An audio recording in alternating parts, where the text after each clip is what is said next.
Hello all, ఇవాళటి video వచ్చేసి pure sattu powder ఇంట్లోనే ప్రిజర్వేటివ్స్ లేకుండా ఎలా చేసుకోవాలో step by step process చూపించానండి.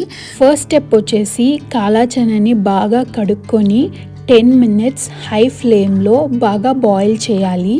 Boil చేస్తుంటప్పుడు మనకి పైన బబుల్స్ లాగా ఫామ్ అవుతుంది.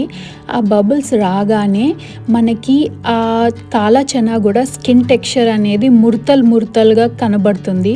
అది కనబడగానే మనం పొయ్యి కట్టేసి హాట్ వాటర్ని సపరేట్ చేసేయాలి.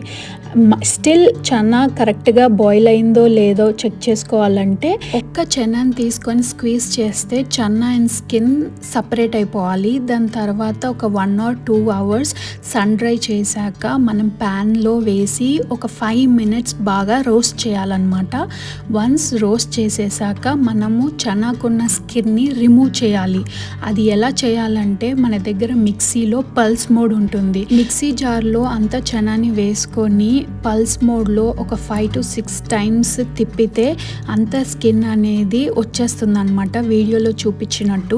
దాన్ని మనం ఇప్పుడు చెరగాలి, అంటే స్కిన్ని తీసేయాలి. అది ఎలా తీసేస్తామంటే ఇండియాలో మనకి చాట్ ఉంటుంది, బియ్యం చాట, దాంతో ఈజీగా వెళ్ళిపోతుంది స్కిన్.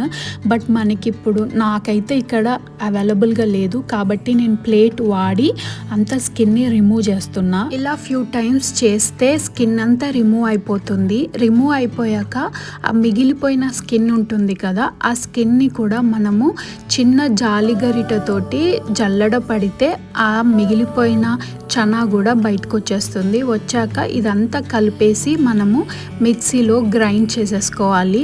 మంచిగా గ్రైండ్ చేసుకున్నాక మనకి సత్తు పౌడర్ రెడీ అయిపోతుంది. సో ఎయిర్ టైట్ కంటైనర్లో ఫ్రిడ్జ్లో పెడితే బూజు పట్టకుండా చాలా మంత్స్ వాడుకోవచ్చండి. అంతే మరి, మన ఫ్రెష్ నో ప్రిజర్వేటివ్ సత్తు powder is ready. Do like, share and comment the video. Bye.